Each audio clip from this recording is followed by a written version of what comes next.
पन्ना में राष्ट्रीय सरपंच संघ की बैठक। प्रदेश अध्यक्ष राजवीर सिंह ने 22 सूत्रीय मांगों पर की चर्चा।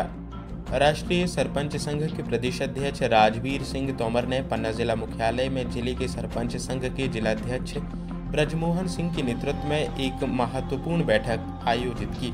इस बैठक में जिले के विभिन्न सरपंचों एवं पंचायत आताधिकारियों ने भाग लिया और पंचायतों से जुड़ी समस्याओं पर चर्चा की। बैठक में निर्णय लिया गया कि सरपंच संघ के 22 सूत्रीय मांगों तक मुख्यमंत्री एवं पंचायत मंत्री तक भेजा जाएगा ताकि उनका निराकरण किया जा सके।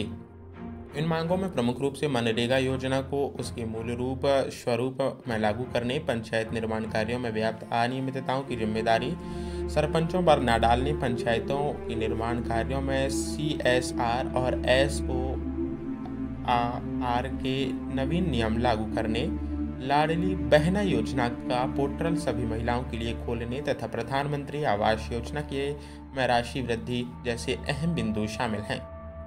बैठक के दौरान पूर्व जनपद उपाध्यक्ष अरविंद सिंह यादव ने विशेष रूप से इस बात पर जोर दिया कि गांवों में प्रधानमंत्री आवास योजना की राशि बढ़ाई जाएगी, क्योंकि ग्रामीण क्षेत्रों में निर्माण सामग्री महंगी होती है। साथ ही ग्राम पंचायत विकास निधि गठित कर सरपंच निधि बनाई जाए और पंचायतों को आर्थिक रूप से सशक्त किया जाए, इस पर भी जोर दिया गया। इस दौरान बैठक में जनपद उपाध्यक्ष धर्मेंद्र पांडे, ब्लॉक अध्यक्ष विक्रम सिंह बुंदेला, रजनीश पटेल, सिद्धचरण पांडे, अजय पटेल, दीपक कुमार, अरविंद सिंह, राम शिरोमणि सिंह, रामदास अहिरवार, रोशन मुंडा, अंजना शर्मा, रेखा यादव, उर्मिला पटेल, मानसी तिवारी सहित कई पदाधिकारी एवं सरपंच उपस्थित रहे। आंदोलन की तैयारी कर दी है। आज मनरेगा पूरी रूप से बंद करा दी गई है, जिससे मजदूर पलायन की स्थिति पे आ गया है।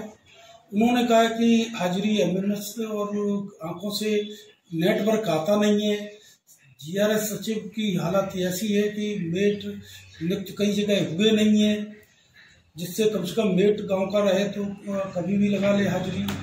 दूसरा जो है GRS है, तो उनको डेली कहीं ना कहीं 2-3 मीटिंगों में जाना होता है, तो वो हाजिरी नहीं लग पाएगी, तो उसका भुगतान कौन करेगा। तो उस संदर्भ में हमने चर्चा के लिए रखा है। दूसरा, 15 वित्त की 3 किस्तें हमारी अभी तक नहीं आई हैं। तीसरी, हमारे जो स्थिति है कि ग्राम पंचायतों में जो अधिकार थे हमारे, वो धीरे धीरे स्वतः खत्म करती जा रही है सरकार। कोई भी हमारी सुनने को तैयार नहीं है। एक BPL कार्ड बनाने के लिए पेंशनधारी जो 60 साल का व्यक्ति है, गांव में कौन कमजोर है, ये डिसीजन तो सरपंच के पास होना चाहिए कि पंचायत के सरपंच को पता होता है कि ये व्यक्ति वास्तव में गरीब है। लेकिन BPL सूची का जब नाम जुड़वाने के लिए तहसीलदार अगर 5,000 रुपये मांगता है, 10,000 रुपये मांगता है, तो सरपंच क्या उस गरीब से ले सकता है? लेता है तो वैसे ही बदनाम करते हैं।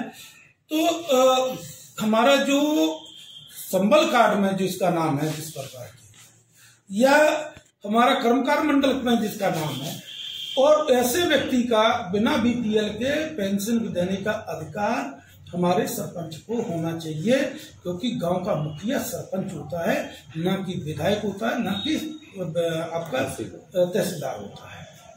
पन्ना में लगातार पलायन हो रहा है, उसको लेकर क्या करेंगे? मजदूरों के लिए काम नहीं मिल रहा। ये सरकार की नाकामयाबी है, यहाँ के अधिकारियों का जो है भ्रष्टाचारी है, क्योंकि वो सरपंचों को काम नहीं करने देना चाहते हैं। तो पलायन तो होगा, और उस पलायन का फिर सरकार को खामियाजा भुगतना पड़ेगा। उसी के लिए हम सरपंच साथियों के साथ चर्चा करने के लिए आए हुए। आवास की स्थिति जो देखी जाए वो भी कम है। यहाँ तो पन्ना बुंदेलखंड में आवास भी बहुत कम यहाँ के पंचायतों में देखने को मिले, उसको भी लेके क्या? ये सरकार की अपनी मनमानी है। सरपंच को तो पता ही नहीं है कि किसको आवास आया है, क्या नहीं आया है। सरपंच उसमें से कुछ भी नहीं कर सकता है। वो तो ऊपर से भेज देते हैं, और नीचे किसको देना है, क्या करना है, सरपंच के पास कोई उसके अधिकार नहीं रखे गए हैं, क्योंकि पैसा कमाने की मशीन उन्होंने अपने जनपद CO को रखा है। जनपद CO कहीं से भी रिकॉर्ड लिया और अपना जो ID और आधार को दोनों ऊपर भेज देता है, किसको पैसा आ गया, और ये नहीं देना है। जो 20,000 जनपद के CO को दे देगा तो उसका आवास है, और जो 20,000 नहीं देगा तो 20,000 के बाद उसका आवास नहीं है। अगर कोई वास्तव में गरीब है और सरपंच चाहता है कि ये गरीब है, उसको तो उसे चेंज भी नहीं कर सकता सरपंच।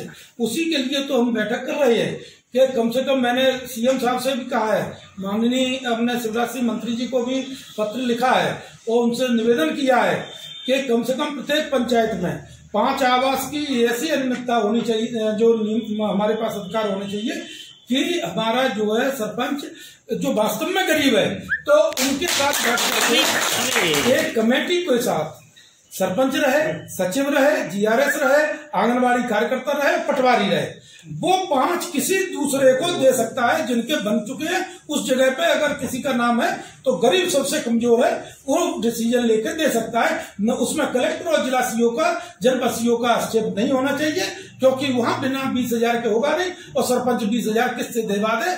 इसलिए हम लोग बैठक करने चाहिए। सर एक ज्ञापन में उसमें एक मांग और रखिए कि जो ग्रामीण क्षेत्र में 1.5 लाख देते हैं और शहरी में 2.5 लाख देते हैं, जो कि शहर में सब कुछ उपलब्ध होता है, ग्रामीण में सब शहर से ले जाना पड़ता है। मैंने 18 तारीख को माननीय मंत्री जी प्रहलाद पटेल जी से ये बात रखी थी, एसीएस साहब से भी ये चर्चा हुई थी। मैंने उनसे कहा कि 1.5 लाख रुपए और शहर से ही हमको सीमेंट ले जानी पड़ती है और शहर से ही हमको सरिया ले जाना पड़ता है, शहर से ही काली गिट्टी ले जानी पड़ती है। तो हमें तो 2.5 लाख की जगह 3.5 लाख मिलना चाहिए गांव में, जबकि उन्हें हमको जो उन्हें 2.5 मिल रहा है, हमको 1.5 लाख मिल रहा है। उसमें भी शौचालय हमारा और मनरेगा की मजदूरी का 1,20,000 तो आप दे रहे हो। तो उन्होंने उसका जवाब दिया कि भाई जो मिल रहा है वो तो लो कम से कम। इसके बाद हम क्या बोले, सरकार के जो बड़े बड़े नुमाइंदे बैठे हैं वो इस तरीके की भाषा का उपयोग करते थे, सुनना पसंद ही नहीं करना चाहते।